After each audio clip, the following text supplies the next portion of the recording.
amajambo yose uko muvuga ngaho uriko uracubukosiye uriko uraciki witonesha kuri mabukwe witonesha ubutamwitonesha ko jewe uzurazana jewe ambara ubwo umusabe mugapana kunsabisha nakumvise none nkumvise bikireka ngumundenganya nawe naje navutse iki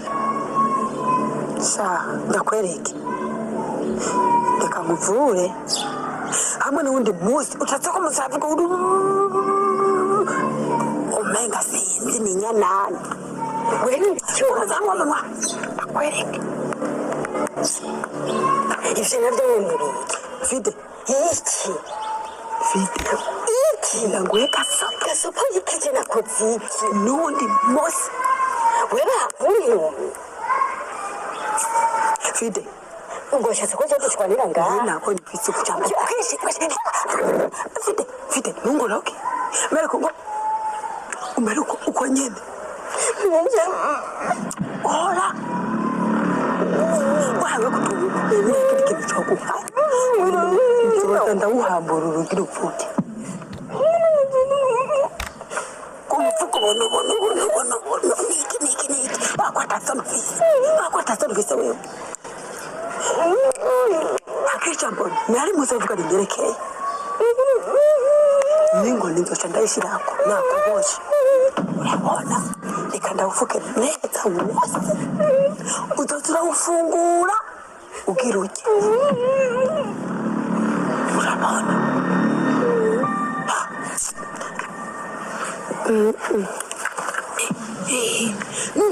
Nukuri unyungurura kabiri imbere yuko ugira ijambo rikuva mu kanwa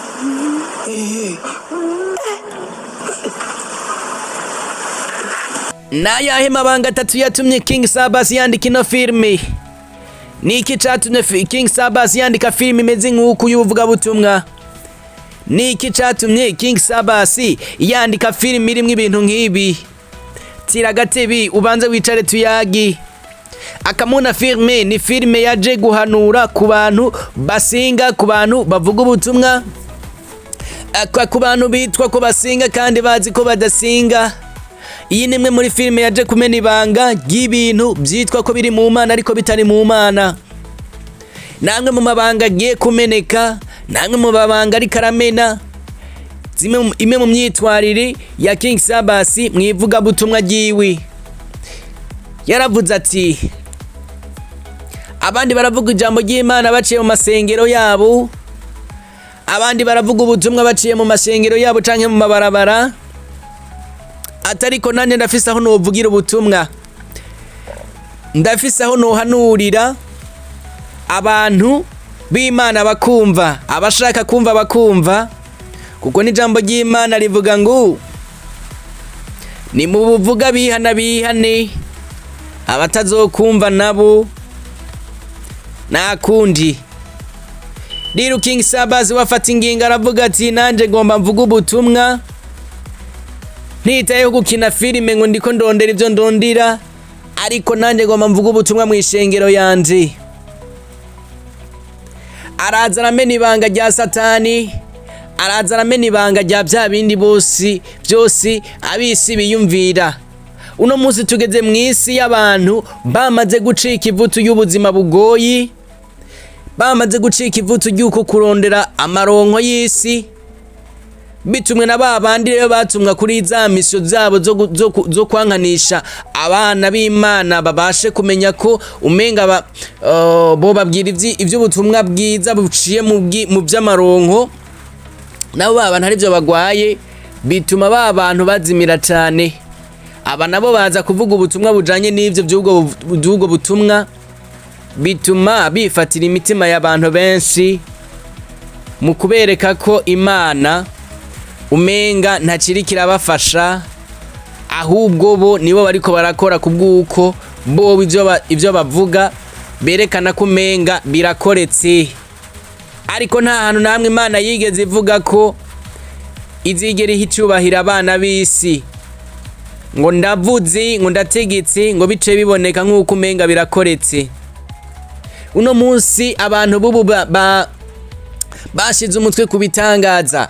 Uno munsi abantu bubu bashize umutwe ku bintu babona kumenga babwiwe ko bigiye kuboneka ejo. Ariko Imana yaravuze ngo icubahiro cyayo ntizigera igiha umuntu n'umwe. Iryo jambo n'ubu ngoma ndarisubiramwo, bivuga ngo iryo jambo nimba yararivuze ikabizi ko izoguha mu mwaka uzitaciguha uno munsi ngo nuko nakasemereye. Hari integuro y'Imana yateguye ku buzima bwawe, hari integuro y'Imana yateguye ku buzima bwa runaka. Iyo nayo ntihindurwa nuko umuntu asenze ku gatwe kiwe, ntihindurwa nuko umuntu asengewe ku gatwe kuriya ngo yitwa ngo ni dadi ngo ni profeti. Hari icyo Imana iba yarateguye ku buzima bwawe, hari icyo Imana iba yarateguye ku buzima bwanje kandi idashobora guhindura ku bw'umuntu. We ntushobora guhindura porogaramu y'Imana yateguye ku buzima bwawe, kuko uno munsi nimba ushobora kuyihindura ni nkuko ushobora guhindura umunsi w'urupfu rwawe. Ariko hari integuro Imana yanditse ku buzima bwanje, hari integuro Imana yanditse ku buzima bwawe. Rero King Sabas bibiri muri bimwe yabonye nk'ibiruhije isi, aravuga ati nande ndakwiye kugira ico nkoze. Bajya bigisha ijambo ry'Imana baciye masengero yabo kandi si abantu bandusha. Uno munsi ndashobora kubwira abantu 100 ku munsi umwe canke mu ndwi imwe, ariko bajya bari muri ajya masengero nta bantu barenga 300 babwira. Ariko je ndashobora kubwira ubutumwa abantu barenga 100 canke 300 mu ndwi imwe canke mu ndwi zibiri. None kubera iki no kwicarika firme nkagenda nkavuga ibitajanye kandi hariho ivyo nkwiye kuvuga? Araza yandika ino filime aragaragaza amabanga ya Satani, ikaragaragaza n'amabanga y'abakozi b'Imana b'ibinyoma. Ariko uno munsi wewe urashobora kwibaza kwiba ari filime ariko arakina kandi atakuri kubirimwo. Ariko ibi mubona muri ino filime nivyo tubayemwo mu buzima busanzwe. Nta kibeshi na kimwe kirimwo, nta kubesha na kume kurimwo. Aya n'amabanga y'ibintu bihari. Uno munsi ari abapasiteri benshi basambanya abakobwa b'amasugi kugira ngo bironke n'imbaraga. Hari na benshi nkunda guhanura b'abakobwa canke b'abahungu nkababwira ati umugisha w'urugo wa mbere uri muri ajya amaraso mumena ya mbere. Ariko uno munsi ugasanga umuhungu warasambanye, umukobwa mwasambanye w'isugi ya mbere nta nubwo kimwibuka, ahubwo uvuga ati biramusha niyigire nanje nigire. Ukibagira ko ajya amaraso yakumeneye ari wo mugisha w'urugo rwanyu. Ajya amaraso yakumeneye ni wo mugisha w'urugo rwanyu. Rira ababobo babyitwaramwo mu kubakura ubwo busugi kugira ngo bamene amaraso, ariko batanga ibitambo byabo. Ubuco bibona nkaho umenga ni filime bariko barakina. Uzobibona uvyiboneye ko kandi uzomenye ko utanze amaraso yawe kuzimu. Ayo maraso uzoyahiga nubwo uzogira gute ntuzopfa yagaruye. Kandi ujya mwana nubwo uzoja mwijuru azokwishuza ati urazi ivyo wankoreye. Usibye ko nijuru kuribona bizokugora kuko uzoba wifatanije na Satani n'ivyiwe.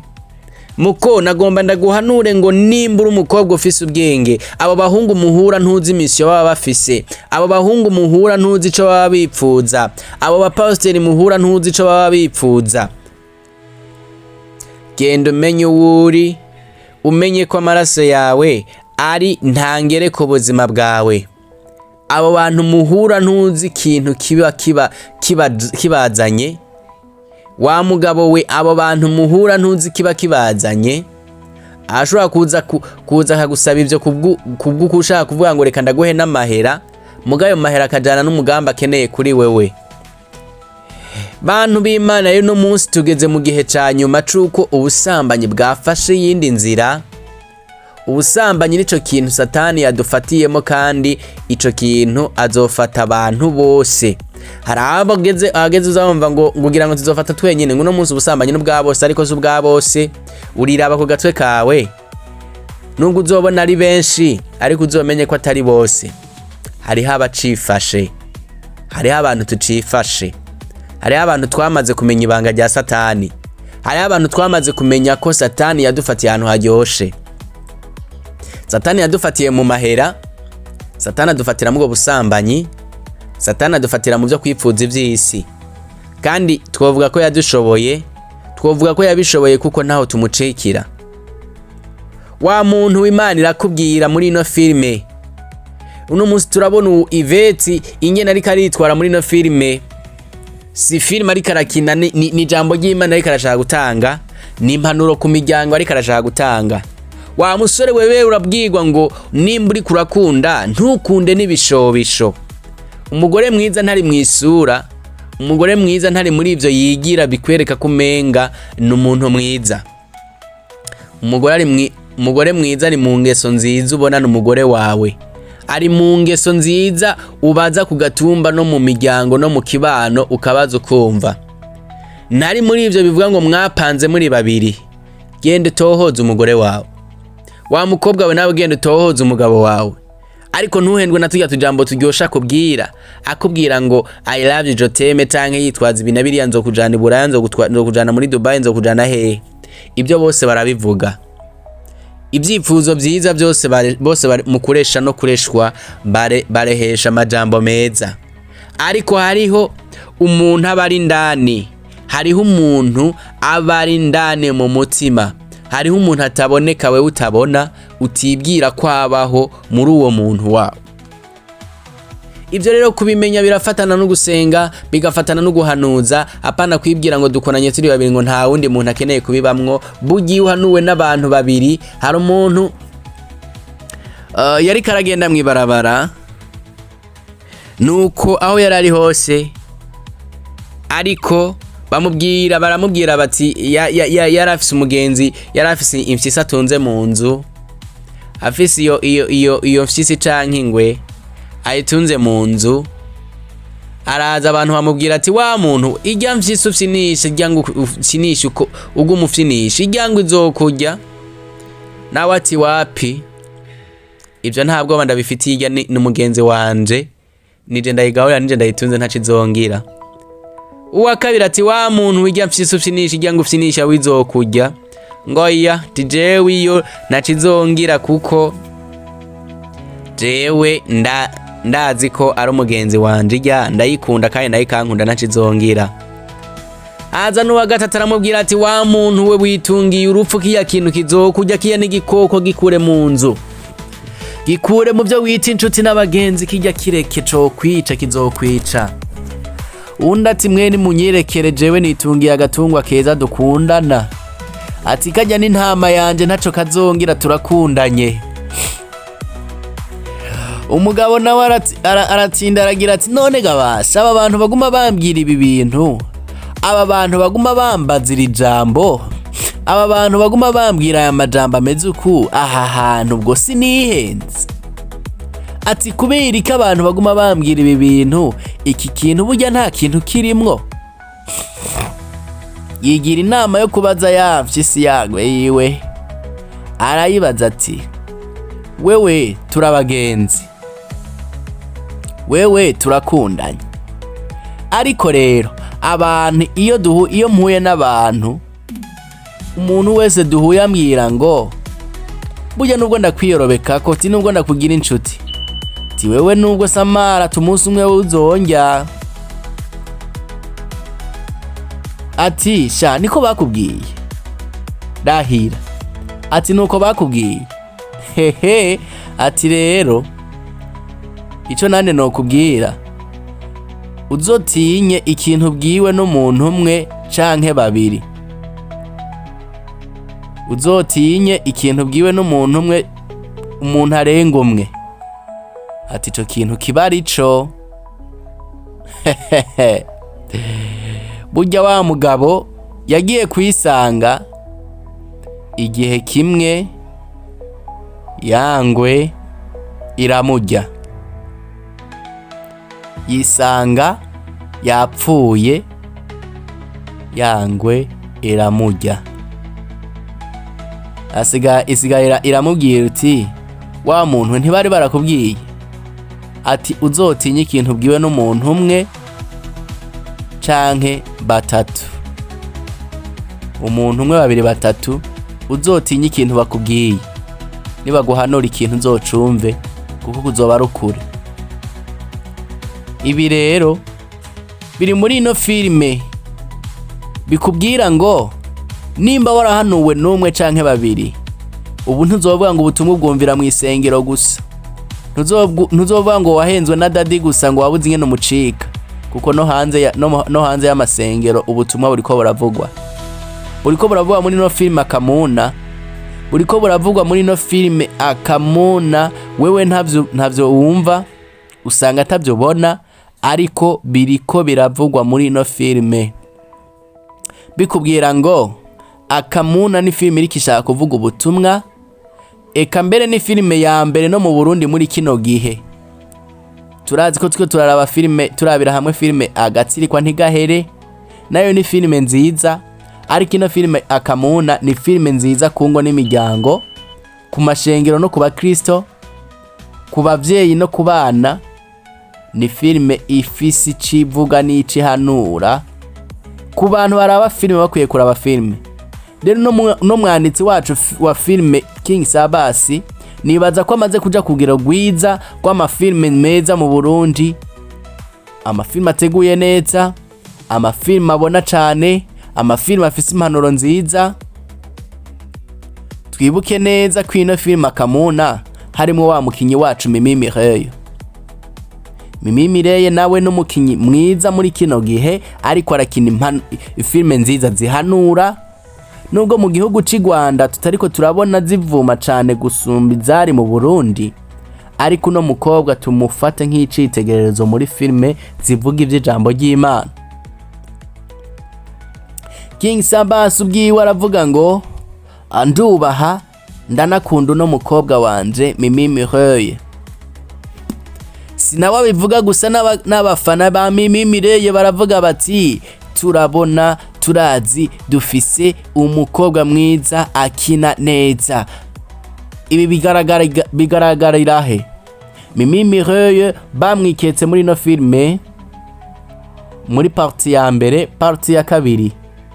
Parti ya mbere igeze ku mavyuza arenga ibihumbi amajana by'abayiravye. Parti ya kabiri yabonetsemwo iri ku bihumbi ijana kuduga by'abayiravye. Parti ya gatatu kubera bamwikekamwe nyene iraduga cane, igera ku bihumbi bitagira uko bingana. Ariko muri ibi bice turiko turabona muri iki gihe, urabona ko Mimi Mireye babonye kumenga ntari karaboneka, ariko tubabwira tuti Mimi Mireye ntaho yagiye, niwe mwamikazi wa King Sabasi muri ino filme AKAMUNA. Uyite filme yawe, ndayite filme yanje. Ino filme ni filme igiye kuguhanura, izompanura, izoduhanura ku muntu wese afise icari kararaba. Twarabonye abapasteri bariko yagurishije ishengero akagurishanya n'abakristo, kandi nubifate nk'ari muri filme gusa, kuko iyi ni inkuru yabaye ku muntu. Nari kubamenera ibanga nkamubabwira, ariko iyi ni filme iki ni inkuru yabaye ku muntu, kandi runaka atari n'umwe, ari benshi. Aba profete rero turiko turabona muri iki gihe bose baguma bavuka, bafise mission zabo, bafise mission z'ivyo bashaka kwigisha. Reka nkubwire ukuri, urashobora kunyumva ukamenga ndagutukiye uwawe, ariko urashaka umparurire uzove kuwi wanyu je no kuwundi ko wita profete wese. Uzosanga inyigisho zabo buri munsi bigisha ubwoko bw'abadayimoni, uzosanga inyigisho zabo buri munsi bigisha abadayimoni amazina yabo. Uzosanga inyigisho zabo buri munsi bigisha ngo umudayimoni yagutwaye inyenyeri, yagutwaye ibi nibi, ukamenga izo nyenyeri. Kandi rero bavuga inyenyeri z'umugisha, ntibavuga inyenyeri z'ibindi, bavuga inyenyeri z'umugisha. Bakunda kwigisha inyigisho z'abadayimoni. Aba badayimoni naba umudayimoni nunu bamuvuga mu izina, ugahigana n'aya mazina y'aba badayimoni babavuga mu izina kugira ngo bishike kuki, kugira ngo batwereke ko babazi, cyangwa kugira ngo batwereke ko abadayimoni bari baduteye. Mbe izo nyigisho ko zitariho kera, nta mana yari ihari. Iyo ufise mpwemu w'Imana, ivyo bintu vyiyumvire ko urahiga ivyo bintu iyo biva kabibura. Urakunda gusanga mbere uzosanga n'inyigisho zabo nyinshi, benshi bavuga kwa amavuta yabo bayakuye mu misozi ya Kongo bagiye gusenga, mu misozi y'ibihugu vya Malawi na vya Nigeria, cyane mu bihugu vya Kongo. Uko uravyigisha ko uzosanga ivyo bintu birimwo.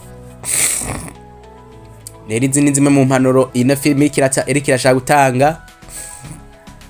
Nimba ushaka kuryoherwa na natwe bandanya uraba ino filime kandi uyirabana uruntu ruvuga ngo shaka kumenya ukuri kuri mu by'ijambo ry'Imana, kandi ibyo uzobona muri ino filime uzomenye ko atari inkuru ariko baragutera, ari ukuri kuhari, ari ibintu biriko biraboneka canke biri muri ino filime biboneka muri zino filime. Uhora habagire neza, murakoze. Vyonda subscribe, vyonda like, hama ubandanye gukurikirana filime zacu muri rusangi. Ndi habagire neza, ciao ciao.